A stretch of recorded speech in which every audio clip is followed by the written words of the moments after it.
ഈശോ മിശിഹായ്ക്ക് സ്തുതിയായിരിക്കട്ടെ. കൂട്ടുകാരെ, ഇന്ന് ചൊവ്വാഴ്ച ദൈവകരുണയുടെ നൊവേനയിലെ 5-ാം ദിവസം. ഈ ദിവസങ്ങളിൽ ഈശോ നമ്മുടെ കൂടെയുണ്ട് എന്ന ബോധ്യത്തോടെ നമുക്ക് എല്ലാ കാര്യങ്ങളും ചെയ്തുകൊണ്ടിരിക്കാം. ഈശോയുടെ കരുണ നമ്മുടെ മേൽ എപ്പോഴും ഒഴുക്കണമേ, നമ്മുടെ കുടുംബത്തിൻ്റെ മേൽ എപ്പോഴും ഒഴുക്കണമേ എന്ന് നമുക്ക് പ്രാർത്ഥിക്കാം. ഈശോ വിശുദ്ധ ഫൗസ്റ്റീനായ്ക്ക് ഒരു ദിവസം പ്രത്യക്ഷപ്പെട്ടപ്പോൾ ഈശോ പറഞ്ഞു കൊടുത്തുവല്ലോ, ഈശോയുടെ ചിത്രം ഇങ്ങനെ വയ്ക്കണമെന്നും ഈശോയെ ഞാൻ അങ്ങയിൽ ശരണപ്പെടുന്നു എന്ന എഴുത്ത് അതിന്മേലുണ്ടാകണമെന്നും, അതുപോലെ ദൈവകരുണയുടെ നൊവേന ചൊല്ലണം, ദൈവകരുണയുടെ ജപമാല ചൊല്ലണം. എന്നിട്ട് പുതുഞായറിൽ തോമാസ് ലീഹയ്ക്ക് ഈശോയുടെ കരുണ വർഷിച്ചു കൊടുത്ത അതേ ദിവസം തന്നെ ദൈവകരുണയുടെ തിരുനാളായി ആഘോഷിക്കണമെന്നും, അന്ന് പരിപൂർണ ദണ്ഡവിമോചനം, ഇതുവരെ ചെയ്ത എല്ലാ പാപങ്ങളുടെയും എല്ലാ ശിക്ഷകളിൽ നിന്നുള്ള വിടുതൽ, അത്ര വലിയ ഓഫറാണ്. ആ ദണ്ഡവിമോചനം സ്വീകരിച്ച് പിന്നെ പാപം ചെയ്യാതെയാണ് മരിക്കുന്നതെങ്കിൽ നേരിട്ട് സ്വർഗത്തിൽ പോവാമെന്ന്, അങ്ങനെ ഒരു വലിയ വാഗ്ദാനം വിശുദ്ധ ഫൗസ്റ്റീനാമ്മയിലൂടെ ലോകത്തിന് നൽകി. അതിനെ തുടർന്ന് നമുക്കറിയാം, ദൈവകരുണയുടെ വാതിൽ പ്രഖ്യാപിക്കപ്പെടുന്നതും ദൈവകരുണയുടെ തിരുനാൾ ആഘോഷിക്കുന്നതും പാപ്പ അതിനോടനുബന്ധിച്ച കാര്യങ്ങളൊക്കെ നമുക്കറിയാം. വിശുദ്ധ ഫൗസ്റ്റീനായ്ക്ക് ഈശോ പ്രത്യക്ഷപ്പെട്ട് ഇത് പറഞ്ഞു കൊടുത്തപ്പോൾ ഇങ്ങനെയാണ് കർത്താവ് പറഞ്ഞത്: ഇതെല്ലാം എഴുതിയെടുക്കണം, കരുണയുടെ തിരുനാളിന് മുമ്പായി ഇതൊക്കെ നടത്തണം, ഇത് ദുഃഖവെള്ളിയാഴ്ച ആരംഭിക്കണം, ഈ 9 ദിവസങ്ങളിൽ എൻ്റെ കരുണയുടെ ഉറവിടത്തിലേക്ക് നീ ആത്മാക്കളെ കൊണ്ടുവരണം എന്ന് ഞാൻ ആഗ്രഹിക്കുന്നു. അങ്ങനെ അവരുടെ ജീവിതത്തിലെ കഷ്ടപ്പാടുകളിലും ദുരിതങ്ങളിലും, പ്രത്യേകിച്ച് മരണസമയത്തും അവർക്കാവശ്യമായിരിക്കുന്ന ശക്തിയും ആശ്വാസവും വേണ്ടുന്ന എല്ലാ കൃപകളും അവർ നേടിയെടുക്കട്ടെ. അതുകൊണ്ട് ഈ കരുണയുടെ സന്ദേശം നമുക്ക് പറ്റാവുന്നവരിലേക്ക് മുഴുവൻ എത്തിക്കണമെന്നാണ് ഈശോ നമ്മോടിപ്പോൾ പറയുന്നത്. ലോകത്തിൻ്റെ അവസാനത്തെ നാളുകളിലാണ് നമ്മൾ. കാരണം കരുണയുടെ രാജാവായിട്ട് ഈശോ വരുന്നത് അവസാനമാണ്, പിന്നെ നീതിയുടെ രാജാവായിട്ടാണ് വരിക. അതുകൊണ്ട് ഈ കരുണയുടെ ഈ ആഴക്കടലിലേക്ക് ഇപ്പോൾ മനുഷ്യർ എത്തിയില്ലെങ്കിൽ കഷ്ടം എന്നാണ് കർത്താവ് പറഞ്ഞിരിക്കുന്നത്. അതുകൊണ്ട് നമുക്ക് വലിയ ഉത്തരവാദിത്തമുണ്ട്. ഈ കരുണയുടെ തിരുനാളിനെക്കുറിച്ചും ഫൗസ്റ്റീനാമ്മയ്ക്ക് കൊടുത്ത ഈ ദർശനങ്ങളെക്കുറിച്ച് അറിയാത്തവരുണ്ടെങ്കിൽ നമ്മൾ അതെല്ലാം അറിയിക്കണം. എന്തുകൊണ്ടാണെന്നോ, ഈശോ പറഞ്ഞു, ജീവിതത്തിലെ കഷ്ടപ്പാടുകളിലും ദുരിതങ്ങളിലും പ്രത്യേകിച്ച് മരണസമയത്തും അവർക്കാവശ്യമായ ശക്തിയും ആശ്വാസവും അവർക്ക് ലഭിക്കട്ടെ. അങ്ങനെ നമ്മളെല്ലാവർക്കും ആശ്വാസം കൊടുക്കണം. എങ്ങനെ? ദൈവത്തിൻ്റെ കരുണയിലേക്ക് ഓടി വരണം എന്ന സന്ദേശം അവരിൽ എത്തിക്കണം. ഈശോയുടെ കരുണയുടെ സന്ദേശം പ്രചരിപ്പിക്കുന്നവരെ ഈശോ പറഞ്ഞിട്ടുണ്ട്, ഒരിക്കലും ഞാൻ അവർക്ക് വിധിയാളനായിരിക്കുകയില്ല. നമുക്ക് ഈശോ തന്നിട്ടുള്ള വലിയ കരുണയുടെ ഓഫറാണിത്. അങ്ങനെ ഈശോ പറഞ്ഞു, ഓരോ ദിവസവും വ്യത്യസ്തരായ ആത്മാക്കളുടെ സംഘങ്ങളെ എൻ്റെ ഹൃദയത്തിലേക്ക് കൊണ്ടുവരിക. ഈ ആത്മാക്കളെയെല്ലാം എൻ്റെ പിതാവിൻ്റെ ഭവനത്തിലേക്ക് ഞാൻ കൊണ്ടുവരും. നീ കൊണ്ടുവരുന്ന ആത്മാവിന് ഞാൻ ഒന്നും തന്നെ നിഷേധിക്കുകയില്ല. എൻ്റെ അതിദാരുണമായ പീഡാസഹനത്തിൻ്റെ ശക്തിയാൽ ഈ ആത്മാക്കൾക്ക് വേണ്ട കൃപകൾക്കായി ഓരോ ദിവസവും നീ എൻ്റെ പിതാവിനോട് യാചിക്കണം. അപ്പോൾ ഫൗസ്റ്റീനാമ്മ പറഞ്ഞു, കർത്താവേ, ഈശോയെ ഈ നവനാൾ നടത്തേണ്ടത് എങ്ങനെയാണെന്ന് എനിക്ക് അറിഞ്ഞുകൂടാ. നീ എനിക്ക് പറഞ്ഞു തരുമോ? ആദ്യം ഏത് ആത്മാവിനെയാണ് കൊണ്ടുവരേണ്ടത്? അപ്പോൾ ഈശോ തന്നെ അത് പറഞ്ഞു തരാമെന്ന് വാഗ്ദാനം ചെയ്തു. അങ്ങനെയാണ് 1-ാം ദിവസം മനുഷ്യകുലത്തെ മുഴുവനും, 2-ാം ദിവസം വൈദികരുടെയും സന്യസ്തരുടെയും ആത്മാക്കളെ, 3-ാം ദിവസം ഭക്തി തീഷ്ണതയും വിശ്വസ്തതയുമുള്ള എല്ലാ ആത്മാക്കളെയും കൊണ്ടുവരണം. 4-ാം ദിവസം അവിശ്വാസികളെ, ഇതുവരെ എന്നെ അറിയാത്തവരെ, അങ്ങനെ ഓരോരോ ആത്മാക്കളെ കൊണ്ടുവരണം എന്ന് കർത്താവ് പറഞ്ഞു. അതിൽ 5-ാം ദിവസമാണ് ഇന്ന് ചൊവ്വാഴ്ച. ഈശോ പറഞ്ഞത്, തിരുസഭാ മാതാവിൽ നിന്നും വേർപിരിഞ്ഞു പോയ സഹോദരങ്ങളുടെ ആത്മാക്കളെ ഇന്ന് എൻ്റെ കരുണക്കടലിൽ സമർപ്പിച്ച് പ്രാർത്ഥിക്കുക. സഭകളുടെ ഐക്യത്തിനായിട്ടുള്ള ആഹ്വാനമാണിത്. പ്രിയ സഹോദരങ്ങളെ, വളരെ വളരെ ഗൗരവമായിട്ട് നമ്മൾ ഈ കാര്യത്തിന് വേണ്ടി പ്രാർത്ഥിക്കണം. കാരണം ഓരോ സഭകളിലെ ഓരോ മക്കളും മറ്റുള്ളവരെ എതിർത്തും അവരെ കുറ്റം പറഞ്ഞും ഇന്ന് ഓരോ മക്കളും പിശാചിന് അടിമകളായിക്കൊണ്ടിരിക്കുകയാണ്. കർത്താവ് പറഞ്ഞു, മതനിന്ദകരെയും ശിശ്മക്കാരെയും കത്തോലിക്ക സഭയിൽ നിന്ന് പുറത്തുപോയ എല്ലാവരെയും നമുക്ക് ഇന്ന് ഈശോയുടെ കരുണക്കടലിലേക്ക് കൊണ്ടുവരാം. എവിടെ ചാനലുകൾ എടുത്തു നോക്കിയാലും, അതല്ലെങ്കിൽ നമ്മുടെ സാധാരണ ജീവിതത്തിലും കത്തോലിക്ക സഭയിലായിരുന്നിട്ട് അതിൽ നിന്നും വേർപിരിഞ്ഞു പോയവർ, പ്രത്യേകിച്ച് അമ്മ മാതാവിനെ വളരെയധികം വെറുക്കുന്ന സെക്റ്റുകൾ ഈ കത്തോലിക്ക സഭയിലെ മക്കളെ കണ്ടാൽ, അതുവരെ സഭയിൽ ഉണ്ടായിരുന്നവരാണ് അവർ, പിന്നെ കത്തോലിക്ക സഭയിലെ ആളുകളെ കാണുമ്പോൾ ജാതികൾ എന്നാണ് വിളിക്കുക. ജാതികൾ. കത്തോലിക്ക സഭയിലെ മക്കൾ, തിരുസഭയിലെ മക്കൾ എന്തോ ഒരു കഠിനമായ വെറുപ്പിന് അവർക്ക് ഇടവരുത്തിയ പോലെയാണ് അവർ സംസാരിക്കുക. അതിനേക്കാളൊക്കെ തമാശ, ഈ കത്തോലിക്ക സഭയുടെ ദേവാലയങ്ങളിലും കത്തോലിക്ക സഭ മക്കളുടെ വീടുകളിലും വന്നിട്ടാണ് അവർ ആളുകളെ കളക്ട് ചെയ്യുന്നത്. അതല്ലാതെ അന്യ മതവിഭാഗങ്ങളിൽ, ഹൈന്ദവരിലോ മുസ്ലിമുകളിലോ ഒന്നും ഇവർ പോയി ആളുകളെ പിടിച്ചെടുക്കില്ല. ഇവർക്ക് കുളത്തിൽ നിന്നും മീൻ പിടിക്കാനേ അറിയൂ, കടലിൽ നിന്നും മീൻ പിടിക്കാൻ അറിയില്ല. എളുപ്പമാണല്ലോ കുളത്തിൽ നിന്ന് പിടിക്കാൻ. അതല്ലെങ്കിൽ ആരെങ്കിലും മീനുകൾക്ക് ടാങ്ക് കെട്ടി മീനുകളെ വളർത്തുന്നുണ്ടെങ്കിൽ അവിടെ നിന്ന് പിടിക്കാനാണ് ഇവർ ശ്രമിക്കുക. അതുകൊണ്ട് അതുപോലെ കർത്താവിൻ്റെ അമ്മയെ നിന്ദിച്ച് പറയുക, അത് ഒരു വലിയ സുഖമാണ് കത്തോലിക്ക സഭയിൽ നിന്നും വേർപിരിഞ്ഞു പോയ മക്കൾക്ക്. അടുത്ത കാലത്ത് ഞാനൊരു വീഡിയോ കാണാൻ യാദൃശ്ചികമായിട്ട് ഈശോ കാണിച്ചു തന്നതാണ്. അതിലൊരു സഹോദരി പറയുന്നത് കേട്ട് മനം നൊന്ത് കരയുക എന്ന് പറയില്ല, നെഞ്ചു പൊട്ടി ഞാൻ കരഞ്ഞു. ആ സ്ത്രീ പറഞ്ഞത് വലിയ സാക്ഷ്യമായിട്ടാണ് പറയുന്നത്, ഞാൻ കത്തോലിക്ക സഭ വിശ്വാസിയായിരുന്നു, ഞാൻ ഇപ്പോൾ അതിൽ നിന്നും മാറി. എനിക്കിപ്പോഴാണ് മനസ്സിലായത് ഈ കത്തോലിക്ക സഭയിൽ ഈശോയോടുള്ള, ദൈവത്തോടുള്ള ഒരു പ്രാർത്ഥന പോലും ഇല്ല എന്ന്.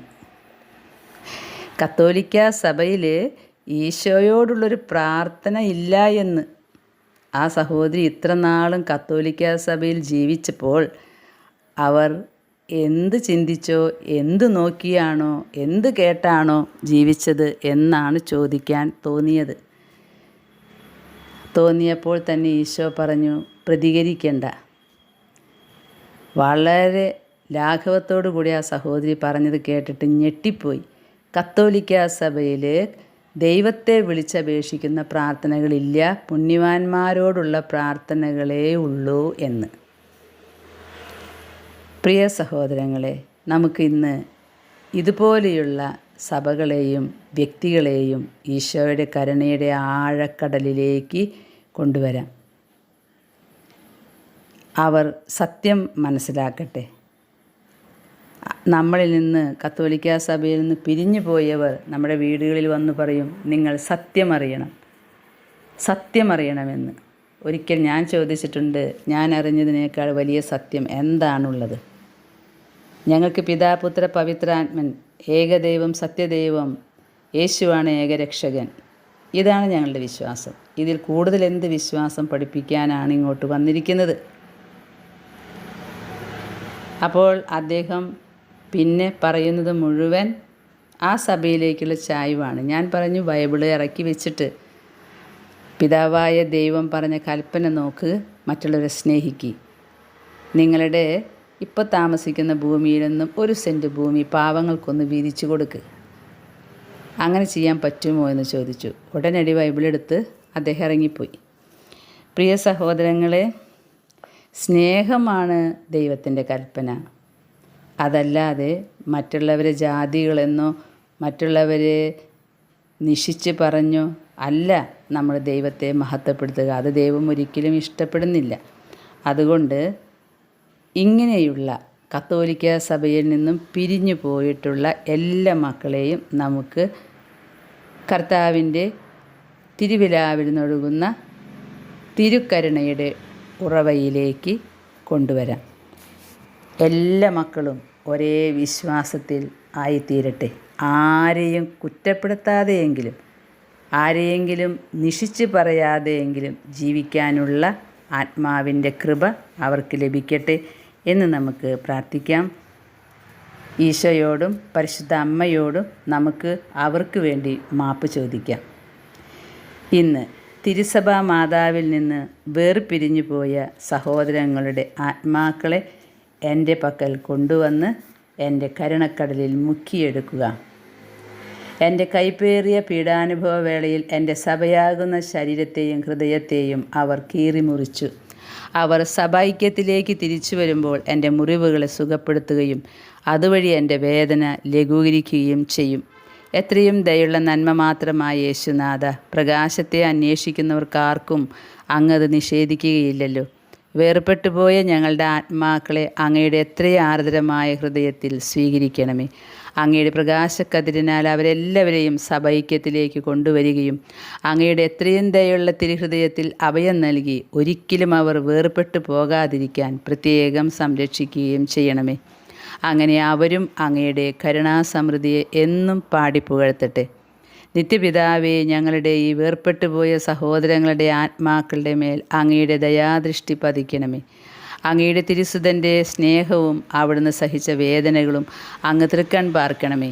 അവ വഴിയായി അന്ധമായി തെറ്റിൽ നിൽക്കുന്നവരുടെ മേലും അങ്ങയുടെ കൃപാവരങ്ങളും ആശീർവാദങ്ങളും ദുരുപയോഗിക്കുന്നവരുടെ മേലും അങ്ങയുടെ ദയാദൃഷ്ടി പതിക്കണമേ. ആർക്കു വേണ്ടി കൂടിയുമാണല്ലോ രക്ഷകൻ അതിദയനീയമായ വേദനകൾ സഹിച്ചത്. അവരെയും യേശുവിൻ്റെ എത്രയും അനുകമ്പയുള്ള തിരുഹൃദയം ആവരണം ചെയ്തിരിക്കുകയാണല്ലോ. അങ്ങയുടെ മഹത്തായ കരുണയെ അനവരതം പ്രകീർത്തിക്കുവാൻ അവരെയും അങ്ങയുടെ സന്നിധിയിലേക്ക് കൊണ്ടുവരണമേ. ആമേൻ. സ്വർഗസ്ഥനായ ഞങ്ങളുടെ പിതാവേ, അങ്ങയുടെ നാമം പൂജിതമാകണമേ. അങ്ങയുടെ രാജ്യം വരണമേ. അങ്ങയുടെ തിരുമനസ്സ് സ്വർഗത്തിലെ പോലെ ഭൂമിയിലുമാകണമേ. അന്നന്ന് വേണ്ട ആഹാരം ഇന്ന് ഞങ്ങൾക്ക് നൽകണമേ. ഞങ്ങളോട് തെറ്റ് ചെയ്യുന്നവരോട് ഞങ്ങൾ ക്ഷമിച്ചതുപോലെ ഞങ്ങളുടെ തെറ്റുകൾ ഞങ്ങളോടും ക്ഷമിക്കണമേ. ഞങ്ങൾ പ്രലോഭനത്തിൽ വീഴാനിടയാകല്ലേ. ദുഷ്ടാരൂപിയിൽ നിന്നും ഞങ്ങളെ രക്ഷിച്ചു കൊള്ളണമേ. ആമേൻ. നന്മ നിറഞ്ഞ മറിയമേ, സ്വസ്തി, കർത്താവ് അങ്ങയോടുകൂടെ സ്ത്രീകളിൽ അങ്ങ് അനുഗ്രഹിക്കപ്പെട്ടവളാകുന്നു. അങ്ങയുടെ ഉദരത്തിൻ ഫലമായി ഈശോ അനുഗ്രഹിക്കപ്പെട്ടവനാകുന്നു. പരിശുദ്ധ മറിയമേ, തമ്പുരാൻ്റെ അമ്മേ, പാപികളായ ഞങ്ങൾക്ക് വേണ്ടി എപ്പോഴും ഞങ്ങളുടെ മരണസമയത്തും തമ്പുരാനോട് അപേക്ഷിച്ചു കൊള്ളണമേ. ആമീൻ. പിതാവിനും പുത്രനും പരിശുദ്ധാത്മാവിനും സ്തുതി, ആദിയിലെ പോലെ ഇപ്പോഴും എപ്പോഴും എന്നേക്കും. ആമീൻ. പ്രിയ കൂട്ടുകാരെ, ഇതിന് ശേഷം ദൈവകരുണയുടെ ലുത്തിനിയായും ദൈവകരുണയുടെ ജപമാലയും ചൊല്ലണം. ഞാൻ ഈ കത്തോലിക്ക സഭയിൽ നിന്നും മനുഷ്യരെ വേർപ്പെടുത്തി അന്ധമായി തെറ്റായിട്ടുള്ള ബോധ്യങ്ങൾ നിറച്ച് മനുഷ്യരെ വഴിതെറ്റിക്കുന്നത് ഇത്ര ഗൗരവമായിട്ട് എടുത്തിരുന്നില്ല. പക്ഷേ ഈ അടുത്ത ദിവസങ്ങളിൽ എന്നോട് ഒരു വ്യക്തി, ഒരു ശ്രേഷ്ഠ വ്യക്തിയാണ്, അവരുടെ കുടുംബത്തിലെ ഒരു മകൻ്റെ ദുരവസ്ഥ പറഞ്ഞ് എന്തെങ്കിലും എനിക്ക് ചെയ്യാൻ പറ്റുമോ എന്നാണ് ചോദിച്ചത്. പ്രിയ കൂട്ടുകാരെ, ഒന്നാന്തരം കത്തോലിക്ക സഭയിലുണ്ടായിരുന്ന ആ മകൻ ഒരു ഭാര്യയും ഭർത്താവും കൊണ്ടു നടക്കുന്ന ഒരു സെക്റ്റിൽപ്പെട്ട് അവിടെയാണ് സത്യദൈവം, അയാളാണ് ദൈവം, അങ്ങനെയുള്ള തെറ്റായ വിശ്വാസത്തിൽ എങ്ങനെയോ ഈ മനുഷ്യനകപ്പെട്ടു പോയി. എന്തിന് പറയണു, അയാളെ തിരിച്ചു കൊണ്ടുവരാൻ സഹോദരങ്ങൾക്കും ആർക്കും പറ്റിയില്ല. അത്രയ്ക്ക് അന്ധമായി വിശ്വസിച്ചു. അതുമാത്രമല്ല, അയാളുടെ ഭാഗത്തിൽ കിട്ടിയിട്ടുള്ള എല്ലാ സ്വത്തും പതുക്കെ പതുക്കെ ഈ മനുഷ്യൻ, ദൈവമെന്ന് പറഞ്ഞ മനുഷ്യൻ അടിച്ചു മാറ്റി. ഈ മനുഷ്യൻ്റെ ഭാര്യയും മക്കളുമൊക്കെ വേർപിരിഞ്ഞു പോയി. അവസാനം ദൈവമാണ് എന്ന് പറഞ്ഞ ഒരു മനുഷ്യൻ, ആ മനുഷ്യൻ മരിച്ചുപോയി. ദൈവം മരിച്ചാൽ എന്തുണ്ടാകും ലോകത്തിന്? അതുപോലും ചിന്തിക്കാൻ മാത്രം ഇദ്ദേഹത്തിൻ്റെ ബുദ്ധി മരവിച്ചു പോയി. അപ്പോൾ അദ്ദേഹത്തിൻ്റെ ഭാര്യ, ഈ ദൈവമെന്ന് പറയുന്ന ആളുടെ ഭാര്യ കുറച്ചുകൂടി ഭേദമുള്ളൊരു സ്ത്രീയായിരുന്നു. അവർ ഈ മകൻ്റെ ദുരവസ്ഥയെ കണ്ടു പറഞ്ഞു, നിങ്ങൾ എവിടെയെങ്കിലും പോയി കയറി എവിടെയെങ്കിലും പറ്റിക്കൂട്. ഇതൊന്നും സത്യമല്ല എന്നുള്ളത് അവൾക്ക് പിന്നീട് മനസ്സിലായി എന്ന് തോന്നുന്നു. എന്തായാലും ഈ കത്തോലിക്ക സഭയിൽ നിന്നും വേർപെട്ടു പോയി ഇവിടെ ചേർന്ന ആ മകൻ്റെ 2 കണ്ണും കാഴ്ച ശക്തി നഷ്ടപ്പെട്ടു. സഹോദരങ്ങളുടെ അടുത്തേക്ക് ഇറങ്ങി വന്നു, എന്നെ നോക്കുമോ സംരക്ഷിക്കുമോ? അവരെല്ലാവരും വാതിൽ കൊട്ടിയടച്ചു. കാരണം നിൻ്റെ ദൈവം എവിടെ? എന്തിനു പറയുന്നു? കത്തോലിക്ക സഭയിൽപ്പെട്ട ഒരു കന്യാസ്ത്രീ ഈ ദൈവമെന്ന് പറയുന്ന ആളുടെ ഭാര്യയും ഇടപെട്ട് ഇദ്ദേഹത്തെ ഒരു ആശ്രമത്തിൽ കൊണ്ടു ചെന്നാക്കി. അത് കത്തോലിക്ക സഭയിലെ മക്കൾ നടത്തുന്ന, സമർപ്പിതർ നടത്തുന്ന ആശ്രമമായിരുന്നു. അദ്ദേഹം ഇപ്പോൾ ആ ആശ്രമത്തിന് തന്നെ തലവേദനയായിക്കൊണ്ടിരിക്കുക. കണ്ണില്ലാത്ത അവസ്ഥയിലും അവിടെയുള്ള അംഗങ്ങളെ മുഴുവൻ അദ്ദേഹത്തിൻ്റെ ഈ വ്യാജവിശ്വാസം പറഞ്ഞ് ധരിപ്പിച്ചുകൊണ്ടിരിക്കുക. അയാൾ എവിടെയാണ് ഇപ്പോൾ നിൽക്കുന്നത്? ഒരു ഗ്ലാസ് വെള്ളം എവിടെ നിന്നാണ് കൊടുക്കുന്നത്? കണ്ണില്ലാത്ത അയാളെ ആരാണ് ശുശ്രൂഷിക്കുന്നത്? ഇതൊന്നും ചിന്തിക്കാനുള്ള ആ ചിന്താശക്തി നശിപ്പിച്ച് കളയുന്നത് പോലെയാണ് വചനത്തിനെ വളച്ചൊടിച്ച് പാവപ്പെട്ട ശരിക്കും വിവരമില്ലാത്ത മനുഷ്യരെ പറ്റിച്ചുകൊണ്ടിരിക്കുന്നത്. കാലത്തിൻ്റെ അവസാനത്തിൽ സംഭവിക്കുന്ന എത്ര വലിയ ദുരന്തമാണിത്! അതിനായുധമാക്കും ദൈവത്തിൻ്റെ അമ്മ മുട്ടത്തോടാണ്, കോഴിയല്ല, അങ്ങനെയൊക്കെ ഓരോ കാര്യങ്ങൾ പറയും. അതുപോലെ പുണ്യവാന്മാരെ അടിച്ച് താറടിക്കും. എന്നിട്ട് പറയും കത്തോലിക്ക സഭ പുണ്യവാന്മാരെയാണ് ആരാധിക്കുന്നത്. സത്യദൈവത്തെ നമ്മൾ ആരാധിക്കണം. പിന്നെ സത്യദൈവത്തിനെക്കുറിച്ചുള്ള ഒന്നും നമ്മുടെ കത്തോലിക്ക സഭയിൽ ഇല്ല എന്നാണ് പറയുന്നത്. ഇവരെ നോക്കി ഹാ കഷ്ടം എന്നല്ലാതെ നമ്മൾ എന്തു പറയും? പക്ഷേ ഈശോ പറഞ്ഞു, എൻ്റെ കരുണയുടെ ആഴക്കടലിലേക്ക് ഇന്നത്തെ സഹനങ്ങൾ മുഴുവൻ അവർക്ക് വേണ്ടി കാഴ്ചവെച്ച് അവരെ നീ കൂട്ടിക്കൊണ്ടുവരണം. അപ്പോൾ നമുക്ക് ഏകരക്ഷകൻ നമ്മുടെ ദൈവം യേശു കർത്താവാണ്. നമ്മുടെ ദൈവം നമ്മോട് എന്തു പറയുന്നു അതാണ് നമ്മൾ ചെയ്യേണ്ടത്. നമ്മുടെ ദൈവത്തിന് വൈരാഗ്യമില്ല, വിഷമമില്ല. എത്ര പീഡനങ്ങൾ ഏൽപ്പിച്ചാലും നിന്ദിച്ചാലും സ്നേഹിക്കാൻ മാത്രം പറയുന്ന ദൈവമാണ് നമ്മുടെ ദൈവം യേശുനാഥൻ. ആ യേശുനാഥൻ നമ്മോട് പറയുന്നു, സഭയിൽ നിന്നും പിരിഞ്ഞു പോയ മക്കളെ കൂട്ടിക്കൊണ്ടുവരാൻ. നമുക്ക് ഇന്നത്തെ എല്ലാ സഹനങ്ങളും ഇങ്ങനെ പിരിഞ്ഞു പോയ മക്കൾക്ക്, അന്ധമായിട്ട് തെറ്റിൽ പോയവർ, വീടും സ്വത്തും ഒക്കെ വിറ്റ് ഒരു കോമ്പൗണ്ടിൽ താമസിച്ചു കൊണ്ടിരിക്കുന്നവർ, പ്രിയ സഹോദരങ്ങളെ, അവർക്ക് വേണ്ടി ശക്തമായി ഇന്നത്തെ ദിവസത്തിൽ നമുക്ക് പ്രാർത്ഥിക്കണം. നമ്മുടെ സഭയിൽ നിന്ന് ഞാൻ പറയും, അമ്മയുടെ അപ്പൻ്റെയും അടുത്ത് നിന്ന് പിണങ്ങിപ്പോകുന്ന മക്കൾ, അതാണിവർ. തറവാട്ടിൽ നിന്നും പിണങ്ങിപ്പോയിട്ട് തറവാടിനെ കുറ്റം പറയുന്നവർ. പ്രിയ കൂട്ടുകാരെ, ഇന്നത്തെ കരുണയുടെ പ്രാർത്ഥനയിൽ വളരെ ഗൗരവമായിട്ട് സഭയിൽ നിന്നും പിരിഞ്ഞു പോയവരെ ഈശോയുടെ കരുണയുടെ ആഴക്കടലിലേക്ക് കൂട്ടിക്കൊണ്ടുവരട്ടെ. അവരും നമ്മുടെ സഹോദരങ്ങളാണ്, പ്രിയപ്പെട്ട സഹോദരങ്ങൾ. ദൈവത്തിൻ്റെ സൃഷ്ടികളിൽ ഒരു സൃഷ്ടി പോലും ജാതികളെന്ന് പറഞ്ഞ് നമ്മൾ മാറ്റി പറയാൻ പാടില്ല. എത്ര തെറ്റ് ചെയ്താലും, എത്ര വലിയ പാപിയാണെങ്കിലും അനുദപിച്ചാൽ കർത്താവ് പറഞ്ഞു, ഞാൻ അവനെ എൻ്റെ സ്വർഗീയ രാജ്യത്ത് കൈപ്പിടിച്ചു കൊണ്ടുപോകും. എൻ്റെ കരുണയിലേക്ക് അവർ തിരിച്ചു വരട്ടെ എന്നാണ് പറഞ്ഞിരിക്കുന്നത്. അങ്ങനെയുള്ള ദൈവമാണ് നമ്മുടെ ദൈവം. നമുക്ക് ആരും ജാതികളല്ല, ദുഷിച്ചവരല്ല, എല്ലാവരും ദൈവമക്കളാണ്. എല്ലാവരും ദൈവത്തിൽ ഒന്നായിരിക്കണം എന്നതായിരിക്കട്ടെ നമ്മുടെ ആഗ്രഹം. നമുക്ക് അവർക്ക് വേണ്ടി പ്രാർത്ഥിക്കാം. ഈശോയുടെ കരുണ ഈ അന്ത്യകാലത്ത് സകല മനുഷ്യരിലേക്കും ഒഴുകട്ടെ എന്ന് പ്രാർത്ഥിച്ചുകൊണ്ട് ആമേൻ.